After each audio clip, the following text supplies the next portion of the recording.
மகளே, கலங்காதே. உன் மௌனமான அழுகையையும் எவரிடமும் சொல்ல முடியாமல் நீ சுமக்கும் மனபாரத்தையும் நான் அறிவேன். இன்று உன்னோடு பேச நான் வந்திருக்கிறேன். இதை நீ மேலோட்டமாக பார்க்காமல் நான் சொல்வதை முழுமையாகக் கேள். உன் வாழ்க்கை முடிந்துவிட்டதாக நீ எண்ணலாம், ஆனால் உன் விதியை மாற்றியமைக்கும் அதிகாரம் என்னிடம் இருக்கிறது. உனக்கான புதிய விடியல் இதோ தொடங்கிவிட்டது. துன்பங்கள் விலகும், இருள் நீங்கும். உன் தலையெழுத்து இப்போதே மாறத் தொடங்குகிறது. என் வார்த்தைகளை உன் இதயத்தில் ஆழமாகப் பதித்துக்கொள். என் அன்பிற்குரியவளே, உன் விழிகளில் இருந்து வழியும் ஒவ்வொரு துளிக் கண்ணீரும் வீணானது என்று ஒருபோதும் எண்ணிவிடாதே. உலகம் உன் மௌனத்தை புரிந்து கொள்ளாமல் இருக்கலாம், ஆனால் நான் உன் இதயத் துடிப்பையும் அதில் புதைந்துள்ள வலிகளையும் துல்லியமாக அறிவேன்.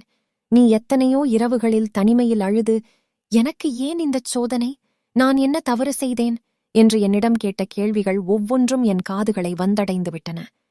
இந்த உலகத்தின் பார்வையில் நீ பலவீனமானவளாகத் தெரியலாம், ஆனால் என் பார்வையில் நீ எதற்கும் அஞ்சாத ஒரு வைரம். நெருப்பில் சுடப்பட்டால்தான் தங்கம் மிளிரும், பாறைகள் சிதைக்கப்பட்டால்தான் அழகான சிலை பிறக்கும். உன் வாழ்வில் இப்போது நடக்கும் இந்த துயரங்கள் உன்னை அழிப்பதற்கல்ல, உன்னை செதுக்கி ஒரு முழுமையான சக்தியாக மாற்றுவதற்குத்தான். இனி நீ அனாதை அல்ல, உன் சுமைகளை நீ சுமக்க வேண்டிய அவசியமும் இல்லை. நீ சுமந்து கொண்டிருக்கும் அந்த பாரமான சிலுவையை, உன் மனவேதனையை என்னிடம் கொடுத்துவிடு. உன் கண்ணீரைத் துடைக்க நான் உன் அருகில் வந்துவிட்டேன். உன் கைகளைப் பிடித்து நான் வழிநடத்தப் போகிறேன். இதை நீ சாதாரணமாக கேட்காதே, நான் சொல்வதை முழுமையாகக் கேள். உன் விதியின் சுழற்சியை நான் மாற்றத் தீர்மானித்து விட்டேன். முடியாது, கிடைக்காது என்று நீ நினைத்த கதவுகள் அனைத்தும் இனி என் அருளால் திறக்கப் போகின்றன. உன் தலையெழுத்து இப்போதே மாறத் தொடங்குகிறது. நான் உன் பக்கம் இருக்கும்போது எதற்கும் அஞ்சாதே.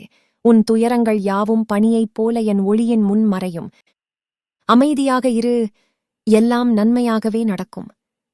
உன் இதயம் ஏன் இத்தனை பாரமாக இருக்கிறது? எதற்காக இந்த தவிப்பு? உன்னைச் சுற்றியிருப்பவர்கள் உன்னை புரிந்து கொள்ளவில்லை என்றோ, நீ தனித்து விடப்பட்டாய் என்றோ எண்ணி ஏங்காதே. இந்த அகிலத்தையே ஆளும் நான் உன் சிறு வேண்டுதலையும் உன் மௌன அழுகையையும் கேட்டுக்கொண்டேதான் இருக்கிறேன். மகளே, உனக்காக நான் இருக்கிறேன்.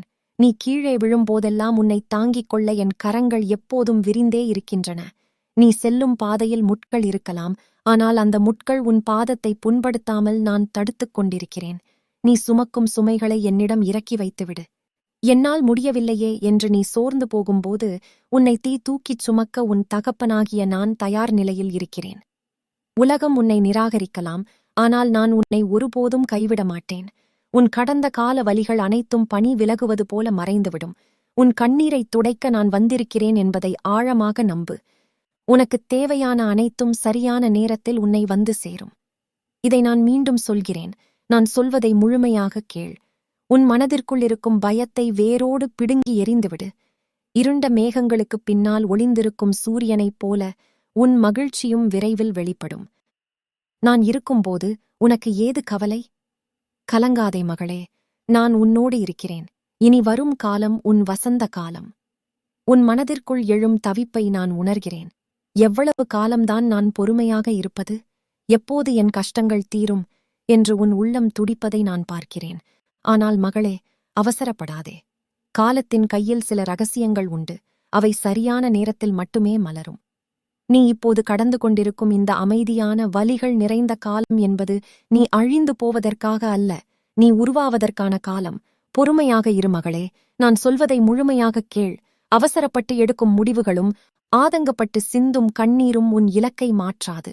ஆனால் என் மீது நம்பிக்கை வைத்து நீ காட்டும் பொறுமை உன் விதியையே மாற்றி எழுதும் வல்லமை கொண்டது. பொறுமைக்கு ஒரு உதாரணத்தைச் சொல்கிறேன் கேள். ஒரு சிற்பி ஒரு பாறையைச் செதுக்கத் தொடங்குகிறான். முதல் அடி விழும்போது பாறை வலிக்கிறது என்று கதறினால் அது வெறும் கல்லாகவே மண்ணில் கிடக்கும். ஆனால் அந்த உளியின் ஒவ்வொரு அடியையும் வலியையும் தாங்கிக் கொண்டு அந்த பாறை அமைதியாக பொறுமை காத்தால் சில காலம் கழித்து அது ஒரு தேவாலயத்திலோ அல்லது ஆலயத்திலோ அனைவராலும் வணங்கப்படும் ஒரு தெய்வீகச் சிலையாக மாறுகிறது. அந்த பாறை பட்ட வலிகள்தான் அதற்குப் பெருமையை தேடித் தருகிறது. அதேபோல ஒரு முட்டையினுள் இருக்கும் குஞ்சு தான் பிறக்க வேண்டிய காலம் வரும் வரை அந்த இருண்ட ஓட்டிற்குள் பொறுமையாக காத்திருக்க வேண்டும். காலம் கனிவதற்கு முன்பே அந்த ஓட்டை உடைத்தால் உயிர் பிறக்காது. அந்த இருட்டுதான் அதற்கு வலிமையை தருகிறது.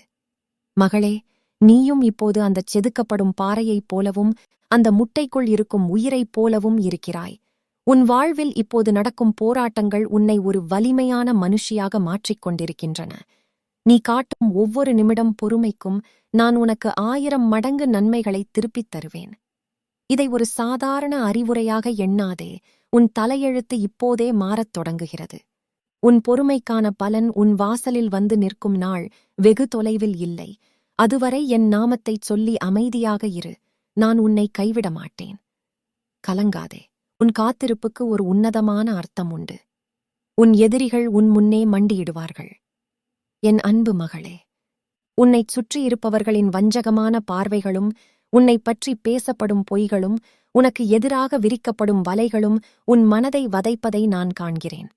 நான் யாருக்கும் தீமை செய்ததில்லையே, பிறகேன் எனக்கு இத்தனை எதிர்ப்புகள் என்று நீ ஏங்கித் தவிப்பதை நான் அறிவேன். ஆனால் மகளே, ஒன்றை மட்டும் நினைவில் கொள்.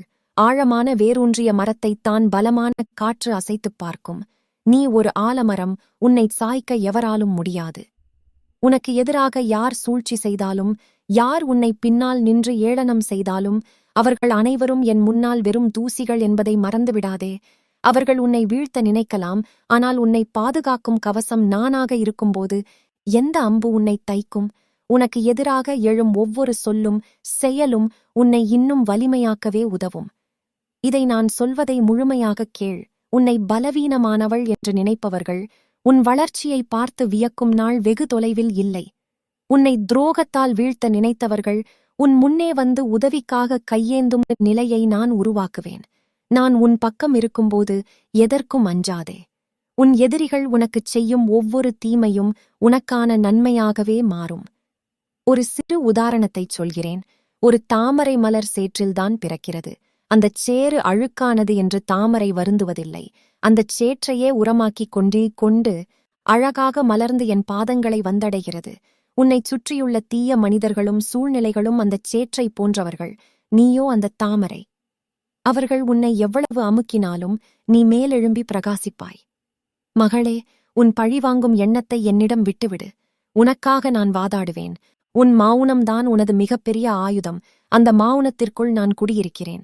உன் கண்ணீருக்குக் காரணமானவர்கள் உன் வெற்றியைக் கண்டு தலைகுனிவார்கள். உனக்கு எதிராக மூடிய கதவுகள் எல்லாம் உனக்காகத் திறக்கப்படும். உன் எதிரிகள் உன் முன்னே மண்டியிடும் காலம் தொடங்கிவிட்டது. தைரியமாக இரு மகளே. உன் தந்தை நான் உன்னைக் காப்பேன். பிரிவைக் கண்டு கலங்காதே. உன்னோடு நான் என்றும் இருப்பேன். என் அன்பு மகளே, உன் இதயம் இன்று ஏன் இத்தனை ரணமாக இருக்கிறது என்று நான் அறிவேன். உனக்கு மிகவும் நெருக்கமானவர்கள், நீ உயிருக்கு உயிராக நேசித்தவர்கள், நீயே உலகம் என்று நீ நம்பியவர்கள் உன்னை அந்தரத்தில் விட்டுவிட்டு விலகிச் சென்றதைக் கண்டு உன் உள்ளம் துடிக்கிறது அல்லவா? எல்லோரும் என்னை விட்டுப் போய்விட்டார்களே, நான் மட்டும் ஏன் இத்தனை தனிமையில் இருக்கிறேன் என்று நீ இருட்டில் அமர்ந்து அழுத அந்த நொடிகள் அனைத்தையும் நான் பார்த்து கொண்டுதான் இருந்தேன். ஆனால் மகளே, நான் சொல்வதை இப்போது முழுமையாகக் கேள். உன்னை விட்டு யார் விலகினாலும் அவர்கள் உனக்குத் தகுதியானவர்கள் இல்லை என்பதாலேயே நான் அவர்களை உன் பாதையிலிருந்து அகற்றினேன். காய்ந்த இலைகள் உதிர்ந்தால்தான் அந்த மரத்தில் புதிய தளிர்கள் முளைக்க முடியும். உன் வாழ்வில் சில உறவுகள் முறிந்து போவது உன்னை அழிப்பதற்கல்ல, உனக்குத் தகுதியான உண்மையான உறவுகளை உன்னிடம் சேர்ப்பதற்கே. உன்னை விட்டு விலகியவர்களை நினைத்து ஏன் கண்ணீர் சிந்துகிறாய்? அவர்கள் உன்னை புரிந்து கொள்ளவில்லை என்றால் அது அவர்களின் இழப்பு, உன்னுடையது அல்ல. நீ ஒரு விலைமதிப்பற்ற மாணிக்கம். அந்த மாணிக்கத்தின் அருமை தெரியாதவர்கள் அதை தூக்கி எறிந்தால் அது அந்த மாணிக்கத்திற்கு குறைவு அல்ல. உனக்காக நான் இருக்கிறேன் மகளே. மனிதர்கள் இன்று இருப்பார்கள், நாளை மறைவார்கள். அவர்கள் காட்டும் அன்பு நிபந்தனைகளுக்கு உட்பட்டது. ஆனால் என் அன்பு மாறாதது. நீ உலகமே எதிர்த்தாலும் உன் கையை பிடித்துக்கொண்டு நான் இருக்கிறேன் என்று சொல்லும் ஒரே உறவு உன் தந்தை ஆகிய நான்தான். நீ தனிமையில் இருப்பதாக ஒருபோதும் நினைக்காதே. நீ நடக்கும்போது உனக்கு நிழலாக, நீ தூங்கும்போது உன் தலைமாட்டுக் காவலாக, நீ அழும்போது உன் கண்ணீரைத் துடைக்கும் கரமாக நான் உன்னோடு அணு அணுவாய் இருக்கிறேன். ஒரு பெரிய ஆலமரம் தன் நிழலில் இருக்கும் செடிகளுக்கு பாதுகாப்பு தரும். ஆனால் அந்தச் செடி மரமாக வளர வேண்டுமென்றால் சில சமயம் அந்த நிழலை விட்டு வெளியே வர வேண்டும். உன்னை விட்டுச் சென்றவர்கள் உனக்கு ஒரு பாடத்தை கற்றுத் தந்துவிட்டு போயிருக்கிறார்கள். அந்த பாடம் உன்னை இன்னும் வலிமையாக்கும். இனி உன் கவலைகளை தூக்கி எறி. உன் தலையெழுத்து இப்போதே மாறத் தொடங்குகிறது. உன்னை விட்டுப் போனவர்கள் உன் வளர்ச்சியை பார்த்து வியக்கும் காலம் வரும். அப்போது நீ அவர்களைத் தேடிப் போக மாட்டாய். உன் உயரத்தில் நீ கம்பீரமாக நிற்பாய். உனக்குத் துணையாக நான் இருக்கும்போது உனக்கு வேறு யார் வேண்டும் மகளே? தைரியமாக இரு. உன் கண்ணீரைத் துடைத்துவிட்டு புன்னகை செய். நான் உன்னோடு இருக்கிறேன். பிணிகள் நீங்கும், பேரமைதி உன் இல்லம் தேடி வரும். என் அன்பு மகளே, கடந்த சில காலங்களாக நீ அனுபவித்த மன உளைச்சலும் அதனால் உன் உடலில் ஏற்பட்ட சோர்வும் என்னை எட்டாமல் இல்லை. உடல் ஒத்துழைக்கவில்லையே, எப்போதும் ஒரு இனம் புரியாத பயமும் நடுக்கமும் என்னை வாட்டுகிறதே என்று நீ படுக்கையில் புரண்டு தவித்த இரவுகளை நான் அறிவேன். உன் ஆழ்மனதில் தேங்கிக் கிடக்கும் கவலைகள்தான் உன் ஆரோக்கியத்தைச் சிதைத்துக் கொண்டிருக்கின்றன. ஆனால் மகளே, இப்போது நான் சொல்வதை முழுமையாகக் கேள். நீ இழந்த அந்த நிம்மதியான தூக்கத்தையும் துள்ளிக் குதித்த அந்த பழைய ஆரோக்கியத்தையும் உன்னிடம் மீண்டும் ஒப்படைக்க நான் வந்துவிட்டேன். உன் உடலில் உள்ள ஒவ்வொரு அணுவும் என் கட்டுப்பாட்டில்தான் இருக்கிறது. உன் நோய்களையும் உன் மன பாரத்தையும் என் திருவடிகளில் சமர்ப்பித்துவிடு. உனக்குள் இருக்கும் அந்த எதிர்மறை எண்ணங்களை நான் வேரோடு பிடுங்கி எறியப் போகிறேன். உன் மன அமைதி எங்கே போனது என்று தேடுகிறாயா? அது உனக்குள்ளேயேதான் இருக்கிறது. தேவையில்லாத கவலைகளாலும் மற்றவர்கள் சொன்ன சொற்களாலும் அதை நீ மூடி வைத்திருக்கிறாய். இப்போது அந்த திரையை நான் விலக்குகிறேன். இனி உன் இல்லத்தில் சண்டைகளும் சச்சரவுகளும் நீங்கி ஒரு தெய்வீக அமைதி நிலவும். நீ காலையில் கண் விழிக்கும்போது ஒரு புதிய சக்தியை உன் உடலில் உணர்வாய். இதோ பார் மகளே, உன் தலையெழுத்து இப்போதே மாறத் தொடங்குகிறது. மருத்துவத்தால் குணப்படுத்த முடியாத வலிகளை கூட என் அருள் பார்வை குணப்படுத்தும். நீ இழந்த பலமும் அழகும் உன்னை மீண்டும் வந்தடையும். என்னால் எதுவும் முடியும் என்ற தன்னம்பிக்கை உன் நரம்புகளில் இரத்தமாக ஓடும். இனி நீ நோயாளியல்ல, நீ ஒரு வெற்றியாளராக உலகிற்குத் தெரிவாய். கடல் அலைகள் ஓய்வதைப் போல உன் மனப்போராட்டங்கள் ஓய்ந்துவிடும். உனக்கு நான் தரும் மிகப்பெரிய பரிசு நிம்மதி. அந்த நிம்மதியை இனி எவராலும் உன்னிடமிருந்து பறிக்க முடியாது. அமைதியாக இரு மகளே. உன் தந்தை நான் உனக்குக் காவலாய் இருக்கிறேன். வறுமை அகலும், ஐஸ்வர்யம் பெருகும். என் அன்பு மகளே, கையில் காசு இல்லாமலும் அடுத்த வேளை என்ன செய்வது என்று தெரியாமலும் வாங்கிய கடனை அடைக்க முடியாமலும் நீ பட்ட அவஸ்தைகளை நான் அறிவேன். உழைக்கிறேன், ஆனால் கையில் எதுவும் தங்கவில்லையே. ஓட்டை பானையில் ஊற்றிய நீராக என் வருமானம் கரைகிறதே என்று நீ கண்ணீர் விட்ட நாட்களை நான் கணக்கிட்டு வைத்திருக்கிறேன். ஆனால் மகளே, இப்போது நான் சொல்வதை முழுமையாகக் கேள். ஒரு செடி வளர்வதற்கு முன்பு அதன் வேர்கள் மண்ணுக்குள் கஷ்டப்பட்டுத்தான் ஆக வேண்டும். நீ பட்ட அந்த பொருளாதார கஷ்டங்கள் உனக்குச் சிக்கனத்தையும் வாழ்வின் மதிப்பையும் கற்றுத்தந்திருக்கின்றன. இப்போது அந்தச் சோதனை காலம் முடிவுக்கு வந்துவிட்டது. உன் உழைப்பிற்கான பலனை அறுவடை செய்யும் நேரம் இது.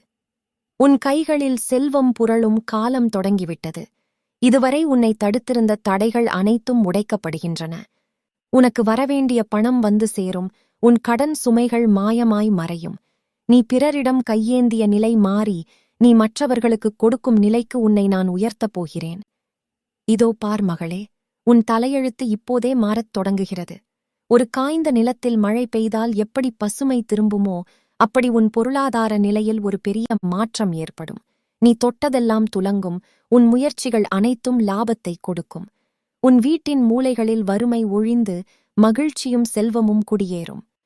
செல்வம் என்பது வெறும் பணம் மட்டுமல்ல, அது உன் மன நிறைவும் கூட. அந்த பணத்தோடு சேர்த்து உனக்கு தேவையற்ற செலவுகளையும் நான் குறைப்பேன். உன் சேமிப்பு உயரும். உன் கௌரவம் சமூகத்தில் நிலைநாட்டப்படும். இவளால் என்ன செய்ய முடியும் என்று கேட்டவர்கள் முன்னால் நீ ஒரு பெரிய சாம்ராஜ்யத்தையே கட்டி எழுப்புவாய். பயப்படாதே மகளே. அன்னை அன்னபூரணியும் மகாலட்சுமியும் உன் இல்லத்தில் நிரந்தரமாக வாசம் செய்யப் போகிறார்கள். உனக்கு நான் கொடுக்கும் இந்தச் செல்வம் உன் தலைமுறைக்கும் நிலைத்து நிற்கும். நம்பிக்கையோடு உன் கடமையைச் செய். நான் உன்னை பார்த்துக் கொள்கிறேன். மகுடம் சூடும் நேரம், உன் வெற்றி பயணம் இதோ. என் அன்பு மகளே, நாம் கடந்து வந்த இந்த பாதையில் உன் கண்ணீர், வலி, பொறுமை, எதிர்ப்பு மற்றும் வறுமை என அனைத்தையும் பற்றி பேசிவிட்டோம். இப்போது நான் சொல்லப் போகும் இந்த இறுதி வார்த்தைகளை உன் ஆன்மாவில் ஆழமாக பதித்துக்கொள். இது வெறும் ஆறுதல் அல்ல, இது நான் உனக்கு இடும் கட்டளை மற்றும் வரம். மகளே, நான் சொல்வதை இப்போது முழுமையாகக் கேள். இத்தனை காலம் நீ பட்ட அவமானங்கள் அனைத்தும் உனக்கு கிடைக்கப் போகும் மிகப்பெரிய கௌரவத்திற்கான அஸ்திவாரம். ஒரு காட்டில் பல மரங்கள் இருந்தாலும் சந்தன மரம் மட்டும்தான் அதிக காலம் செதுக்கப்பட்டு இறுதியில் இறைவனின் நெற்றியில் திலகமாக அமரும் பாக்கியத்தை பெறுகிறது. நீயும் அத்தகைய ஒரு சந்தனக் கட்டைதான். உலகம் உன்னை உரச உரச உன் புகழ் மணம் வீசத் தொடங்கும். உன் வாழ்வில் இனி தோல்வி என்ற சொல்லுக்கே இடமில்லை. நீ எடுக்கும் ஒவ்வொரு முயற்சியும் வெற்றியில் முடியும். நீ யாருக்காகவும் எதற்காகவும் இனி தலைகுனிய வேண்டிய அவசியம் இருக்காது. உன்னை தூற்றியவர்கள் உன் புகழை பாடுவார்கள். உன்னை ஒதுக்கியவர்கள் உன் நிழலை தேடி வருவார்கள். இது நான் உனக்குத் தரும் வாக்குறுதி. இதோ பார் மகளே, உன் தலையெழுத்து இப்போதே முழுமையாக மாறிவிட்டது. பழைய கவலைகளை அந்த பழைய நாட்களோடையே புதைத்துவிடு. இன்று நீ ஒரு புதிய மனுஷியாகப் பிறக்கிறாய். உன் கண்களில் இனி பயம் இருக்கக்கூடாது. மாறாக ஒரு வைராகியமும் தெளிவும் இருக்க வேண்டும். உன் கையை பிடித்திருப்பது சாதாரண மனிதன் அல்ல. இந்த அண்ட சராசரத்தையே இயக்கும் உன் தந்தை நான். இந்த உலகம் உன்னை எப்படி பார்த்தாலும் சரி, என் பார்வையில் நீ ஒரு மகாராணி. உன் வெற்றிப் பயணம் இன்று முதல் பிரம்மாண்டமாகத் தொடங்குகிறது. உனக்குத் தேவையான பலத்தையும் புத்தியையும் தைரியத்தையும் நான் உனக்குள் விதைத்துவிட்டேன். இனி நீ எங்கு சென்றாலும் எதைச் செய்தாலும் என் ஆசி உனக்கு முன்னால் ஒரு கேடயமாகச் செல்லும். மகளே, நிமிர்ந்து நில். புன்னகை செய். உன் எதிர்காலம் ஒளிமயமாக இருக்கிறது. நான் உன்னோடு அணு அணுவாய் கலந்திருக்கிறேன். பிரபஞ்சத்தின் அனைத்துச் சக்திகளும் உனக்குத் துணை நிற்கும். வாழ்க வளமுடன். உன் வெற்றி நிச்சயம். என் அன்பு மகளே, உன்னோடு நான் பேசிய இந்த வார்த்தைகள் அனைத்தும் வெறும் எழுத்துக்கள் அல்ல. என் இதயத்திலிருந்து உனக்காக பொங்கி வந்த அருள் அமுதம். உன்னை நான் ஆட்கொண்ட பிறகு உன்னை துன்பங்கள் தீண்டாது. இதுவரை நீ பட்ட துன்பங்கள் அனைத்தும் ஒரு பெரிய இன்பத்தின் முன்னோட்டங்களே. உனக்குள் இருக்கும் என்னை உணர். நான் உனக்குக் காட்டிய இந்த பாதையில் நீ கம்பீரமாக நட. என் அன்பான பிள்ளையே, உன்னைப் போலவே துன்பத்திலும் துயரத்திலும் மூழ்கி நம்பிக்கையை இழந்து தவிக்கும் உனக்கு நெருக்கமானவர்களோ அல்லது உன் அன்பிற்குரியவர்களோ யாரேனும் இருந்தால் தயங்காமல் இந்தச் செய்தியை அவர்களுக்குப் பகிர்ந்து ஷேர் கொடு. அவர்கள் அழும் கண்ணீரைத் துடைக்க என் வார்த்தைகள் அவர்களுக்கு ஆறுதலாய் அமையும். நீ அவர்களுக்குத் தரும் மிகப்பெரிய உதவி என் மீதான நம்பிக்கையை அவர்களுக்கு கடத்துவதுதான். இதை நான் இறுதியாகச் சொல்கிறேன். என் வார்த்தைகளை முழுமையாகக் கேள். நீ என்னை முழுமையாக நம்புகிறாய் என்றால், என் மீது அசைக்க முடியாத பக்தி கொண்டிருக்கிறாய் என்றால், இந்த வார்த்தைகள் உன் இதயத்தைத் தொட்டிருந்தால், அப்பா நான் உன்னை நம்புகிறேன் என்று சொல். அல்லது என் நாமத்தின் சாரமான சிவாய நமக என்று கமெண்ட் செய். உன் கமெண்டின் ஒவ்வொரு எழுத்திலும் நான் உன்னை ஆசீர்வதிக்கிறேன். உன் வாழ்வின் தலையெழுத்தை நான் மாற்றி எழுதிவிட்டேன். இனி எதற்கும் கலங்காதே, எதற்கும் அஞ்சாதே. உன் தந்தை நான் உன்னுடன் இருக்கிறேன். ஓம் நம சிவாய. இந்தச் செய்திகள் உனக்கு நம்பிக்கையை தந்திருக்கும் என்று நம்புகிறேன் மகளே.